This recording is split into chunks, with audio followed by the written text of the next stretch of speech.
Corona ಹೆಚ್ಚಳದ ಬಗ್ಗೆ ಗಡಿ ಜಿಲ್ಲೆ ಚಾಮರಾಜನಗರದಲ್ಲಿ ಮಾತನಾಡಿದ ಸಚಿವ Suresh Kumar, corona chain link cut ಮಾಡೋದಕ್ಕೆ ಜಿಲ್ಲಾಡಳಿತಕ್ಕೆ ಸಂಪೂರ್ಣ ಅಧಿಕಾರ ಕೊಟ್ಟಿದ್ದೀವಿ. ಕೊರೋನಾ ಪರೀಕ್ಷೆ ಮಾಡಿಸದೆ ಬೆಂಗಳೂರಿಗೆ ಬಂದವರನ್ನ ಹುಡುಕಿ ಕ್ರಮ ಕೈಗೊಳ್ಳೋದಕ್ಕೆ ಅನುಮತಿ ನೀಡಲಾಗಿದೆ. ಯಾರು ಹೋಮ್ ಐಸೋಲೇಷನ್ನಲ್ಲೂ ಇರೋದಿಲ್ಲ ಅನ್ನೋದಾದರೆ ಕೇರ್ ಸೆಂಟರ್ಗೆ ವ್ಯವಸ್ಥೆ ಮಾಡ್ತೀವಿ ಅಂತ ಸುರೇಶ್ ಕುಮಾರ್ ಹೇಳಿಕೆ ಕೊಟ್ಟರು. ಸೊ ಗ್ರಾಮ ಪಂಚಾಯಿತಿ ಮಟ್ಟದಿಂದ ನಾವು ಇದನ್ನ ಕಟ್ಟುನಿಟ್ಟಾಗಿ ಜಾರಿ ತರಬೇಕು.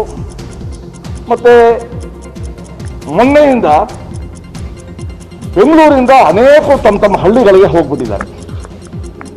ಸೊ ಅದಕ್ಕೋಸ್ಕರ ನಮ್ಮ ಚಾಮರಾಜನಗರದಲ್ಲಿ ಗ್ರಾಮ ಪಂಚಾಯಿತಿ ಮಟ್ಟದಲ್ಲಿ ಈ ರೀತಿ ಯಾರು ಬೆಂಗಳೂರಿಂದ ಬಂದಿದ್ದಾರೆ ಅವ್ರನ್ನ ಹುಡುಕಿ ಅವ್ರನ್ನ ಪರೀಕ್ಷೆ ಮಾಡಬೇಕು, ಅವ್ರನ್ನ ಟೆಸ್ಟ್ ಮಾಡಬೇಕು. ಅಗತ್ಯ ಇದ್ರೆ ಅವ್ರನ್ನ ಆಸ್ಪತ್ರೆ ಸೇರಿಸೋದು, ಕೋವಿಡ್ ಕೇರ್ ಸೆಂಟರ್ ಸೇರಿಸೋದು, ಹೋಮ್ ಐಸೋಲೇಷನ್ ಮಾಡಬೇಕು ಅಂತ ಮಾಡಿದ್ದೀವಿ. ಈ ಹೆಮ್ಮಾರಿ ಕೊರೋನಾ ಅದೆಷ್ಟು ಜನರನ್ನ ಬಲಿ ಪಡೆಯುತ್ತೋ ಅನ್ನೋದೇ ದೊಡ್ಡ ಯಕ್ಷ ಪ್ರಶ್ನೆ. ಹೆಮ್ಮಾರಿ ಕೊರೋನಾಗೆ ಬೆಂಗಳೂರಿನ ಸುಬ್ರಹ್ಮಣ್ಯ ನಗರದ ಎಸ್ಐ ಕೃಷ್ಣಮೂರ್ತಿ ಸಾವನ್ನಪ್ಪಿದ್ದಾರೆ.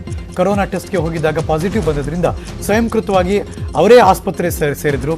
ಆದರೆ ನಿನ್ನೆ ಚಿಕಿತ್ಸೆ ಫಲಕಾರಿಯಾಗದೆ ಎಸ್ಐ ಕೃಷ್ಣಮೂರ್ತಿ ಸಾವನ್ನಪ್ಪಿದ್ದಾರೆ. ಬೆಂಗಳೂರಿನಲ್ಲಿ ಪೊಲೀಸ್ ಸಿಬ್ಬಂದಿಗೆ ಹೆಮ್ಮಾರಿ ಕೊರೋನಾ ಬೆನ್ನು ಬಿದ್ದಿದೆ. ಇದುವರೆಗೆ 688 ಮಂದಿ ಪೊಲೀಸರಿಗೆ ಕೊರೋನಾ ಪಾಸಿಟಿವ್ ಬಂದಿದೆ. ಇದರಲ್ಲಿ 112 ಮಂದಿ ಗುಣಮುಖರಾಗಿ ಆಸ್ಪತ್ರೆಯಿಂದ ಡಿಸ್ಚಾರ್ಜ್ ಆಗಿದ್ದಾರೆ. ಇನ್ನುಳಿದಂತೆ 541 ಮಂದಿಯನ್ನು ಹೋಮ್ ಐಸೋಲೇಷನ್ ಮಾಡಲಾಗಿದೆ. ಅಷ್ಟೇ ಅಲ್ಲ, 28 ಪೊಲೀಸರಿಗೆ ಆಸ್ಪತ್ರೆಯಲ್ಲಿ ಟ್ರೀಟ್ಮೆಂಟ್ ಕೊಡಲಾಗ್ತಾ ಇದೆ.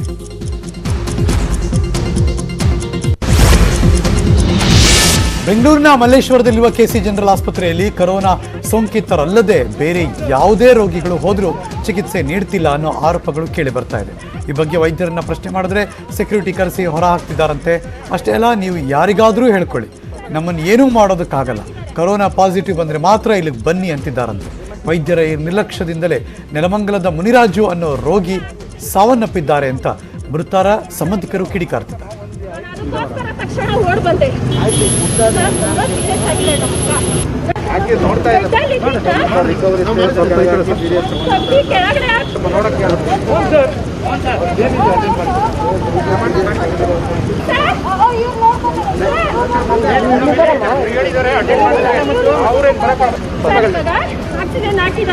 ಇಲ್ಲ ಐಸಿಯು ಇಲ್ಲ ಎಲ್ಲಮ್ಮ, ಅದು ಎಮರ್ಜೆನ್ಸಿ ವಾರ್ಡ್ ಅಲ್ಲ.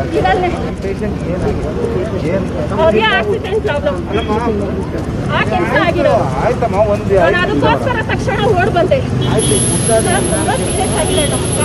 ನಡೀರಿ, ಈ ತರ ಅನ್ಯಾಯ ನಡೀತಾರೆ ಗೌರ್ಮೆಂಟ್ ಹಾಸ್ಪಿಟಲ್ಗಳಲ್ಲಿ. ಈ ತರ ಅನ್ಯಾಯ ವಿಚಾರ ಏನಿದೆ ಅದನ್ನ ತೆಗೀರಿ ನೀವು, ದಯವಿಟ್ಟು ಅವ್ರನ್ನ ತೆಗೀರಿ. ಏನ್ ಕಷ್ಟ ಇದೆ ಅಂತ ಆಚೆ ಬಂದು ಎಂಟು ಮಾಡಿ ಹೋಗಿದ್ದಾರೆ ಅರ್ಧ ಗಂಟೆಯಲ್ಲಿ.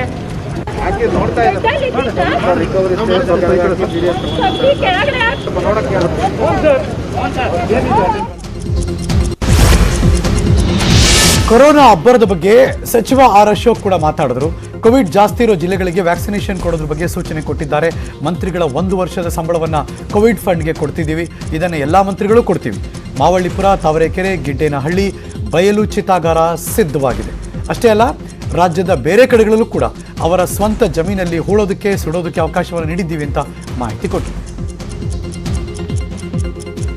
ನಮ್ಮೆಲ್ಲ ನಾವು ಮಂತ್ರಿಗಳು 1 ವರ್ಷದ ಸಂಬಳವನ್ನು ನಾವು ಕೋವಿಡ್ ಕಂಟ್ರೋಲ್ ಮಾಡೋಕ್ಕೋಸ್ಕರ ಕೋವಿಡ್ ಇದಕ್ಕೆ ಫಂಡಿಗೆ ನಾವು ಕೊಡ್ತಾ ಇದ್ದೀರಿ. ಸೊ ನಾವು ಕೊಡ್ತಾ ಇದ್ದೀರಿ. ಉಳಿದ ಮುಖ್ಯಮಂತ್ರಿ ಎಲ್ಲ ಮಂತ್ರಿಗಳು ಕೊಡ್ತಾ ಇದ್ದೀರಿ. ನಾವು ನಮ್ಮೆಲ್ಲ ಕೊರೋನಾದಿಂದ ಮೃತಪಟ್ಟವರ ಅಂತ್ಯ ಸಂಸ್ಕಾರವನ್ನು ಸರಿಯಾಗಿ ಮಾಡಬೇಕು ಅಂತ ನೋಡ್ಕೊಳ್ಳೋದಕ್ಕೆ ರಾಜ್ಯ ಸರ್ಕಾರ ತಂಡವೊಂದನ್ನು ರಚನೆ ಮಾಡಿದೆ. ಕಂದಾಯ ಇಲಾಖೆಯ ಪ್ರಧಾನ ಕಾರ್ಯದರ್ಶಿ ಮಂಜುನಾಥ್ ಪ್ರಸಾದ್ ನೇತೃತ್ವದಲ್ಲಿ ಈ ತಂಡ ರಚನೆಯಾಗಿದೆ. ಇದರಿಂದಾಗಿ ಚಿತಾಗಾರದ ಮುಂದೆ ನಿಂತಿದ್ದ ಆಂಬ್ಯುಲೆನ್ಸ್ ಕ್ಯೂ ಹಾಗೂ ಸಿಬ್ಬಂದಿಗಳು ಮಾಡುತ್ತಿದ್ದ ಹಣದ ಲೂಟಿಗೆ ಬ್ರೇಕ್ ಬೀಳಬಹುದು.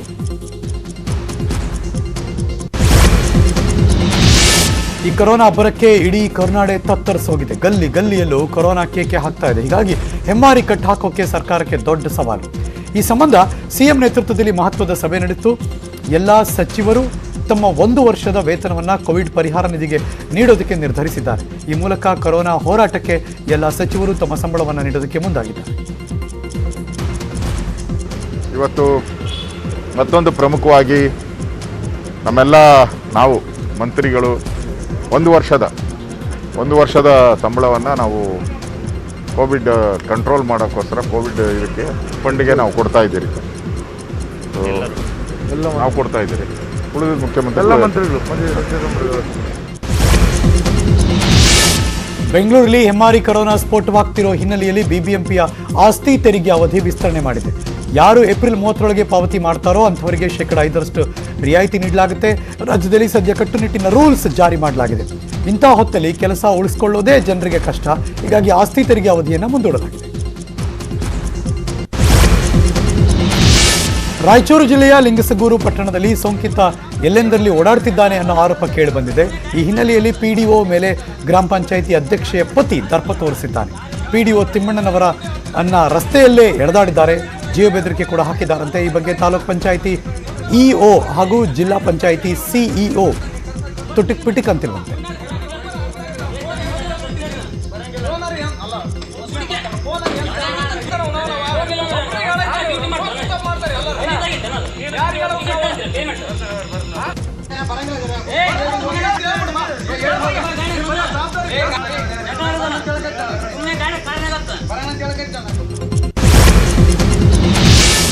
ಹಾವೇರಿ ತಾಲೂಕಿನ ಕಬ್ಬೂರು ತಾಂಡಾದಲ್ಲಿ ಕೊರೋನಾ ಸೋಂಕಿತನನ್ನ ಕರ್ಕೊಂಡು ಹೋಗೋದಕ್ಕೆ ಅಧಿಕಾರಿಗಳು ಬಂದಿದ್ದಾಗ ಅವ್ರ ಕೈಗೆ ಸಿಗದೆ ಎಸ್ಕೇಪ್ ಆಗಿದ್ದಾನೆ. ನಿನ್ನೆ ಪಾಸಿಟಿವ್ ವರದಿ ಬಂದಿದ್ದರಿಂದ ಅಧಿಕಾರಿಗಳು ಮನೆ ಹತ್ರ ಹೋದ್ರು. ಆಂಬ್ಯುಲೆನ್ಸ್ ನೋಡ್ತಿದ್ದಾಗೆ ಆ ಸೋಂಕಿತ ಯಾರ ಕೈಗೂ ಸಿಗದೆ ಅಲ್ಲಿಂದ ಎಸ್ಕೇಪ್.